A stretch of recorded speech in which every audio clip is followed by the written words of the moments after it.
AIADMK LP లీడర్గా Sasikala camp పళనిస్వామిని ఎన్నుకుంది. ఇప్పుడు పళనిస్వామిని CM అభ్యర్థిగా ప్రతిపాదిస్తూ గవర్నర్ దగ్గర కొద్దిసేపట్లో వాళ్ళు వెళ్ళేటువంటి అవకాశం ఉంది. డైరెక్ట్గా శశికళని వెళ్ళేటువంటి అవకాశం ఉంది. మరోవైపు పన్నీర్ సెల్వంని పార్టీ నుంచి బహిష్కరించారు. ఆయన ప్రాథమిక సభ్యత్వాన్ని కూడా రద్దు చేస్తూ పార్టీ నుంచి బహిష్కరిస్తూ అక్కడ శశికళ నిర్ణయం తీసుకుంది. సో ఒక్కసారిగా ఇప్పుడు మరింత సంక్షోభమా లేకపోతే సందిగ్ధ పరిస్థితి చూస్తున్నామని ఇప్పుడు తమిళనాడు రాజకీయాల్లో. ఇంత పళనిస్వామిని ఎందుకు ఎల్పీ లీడర్గా ఎన్నుకున్నారు ఆ విషయం మీద మాట్లాడదాం. మనతో భరత్ లైవ్లో ఉన్నారు. భరత్, 3 పేర్లు వచ్చాయి.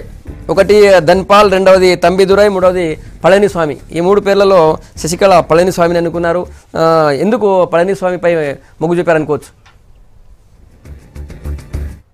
సందర్భంలో తంబిదురై చూస్తే కనుక లోక్సభ ఆయన డిప్యూటీ స్పీకర్గా ఉన్నారు. ఇప్పుడు ఆయన ముఖ్యమంత్రి అయితే మళ్ళీ ఎమ్మెల్యే పదవి కోసం వేరే వాళ్ళు రాజీనామా చేయాల్సి ఉంటుంది, లేకపోతే ఆర్కే నగర్ నుంచి కంటెస్ట్ చేయాల్సి ఉంటుంది. సో ఆయన ఎమ్మెల్యే కాదు, అందుకని తంబిదురై పేరు రూల్డ్ అవుట్ అయింది.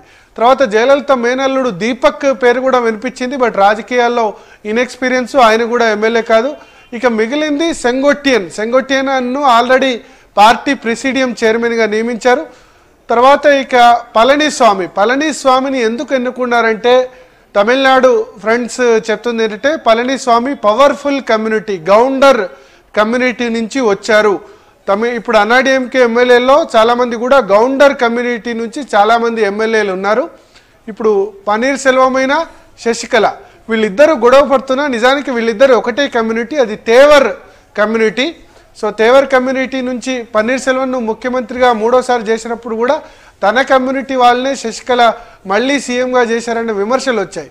సో ఈ నేపథ్యంలో ఈ పళనిస్వామి ఎంపికలో కమ్యూనిటీ కూడా చాలా కీలక పాత్ర పోషించిందని తమిళనాడు వర్గాలు చెప్తున్నాయి. గౌండర్ కమ్యూనిటీ పశ్చిమ తమిళనాడులో చాలా ప్రాబల్యం కలిగిన కమ్యూనిటీ, ప్లస్ అన్నాడీఎంకే ఎమ్మెల్యేలో ఎక్కువ మంది తేవర్ కమ్యూనిటీ తర్వాత ఈ గౌండర్ కమ్యూనిటీ నుంచి ఉన్నారు కాబట్టి ఎమ్మెల్యే భరత్ మీరు లైవ్ లోనే ఉండండి. మనం విజువల్స్ లో చూస్తున్నాం పళనిస్వామి మొత్తం ఎమ్మెల్యేల సంతకాలతో కూడినటువంటి లెటర్ ని తీసుకొని గవర్నర్ దగ్గరికి వెళ్తున్నారు. ఆ లెటర్ ని చూపిస్తున్నటువంటి దృశ్యాలు మనం చూస్తున్నాం టీవీలో.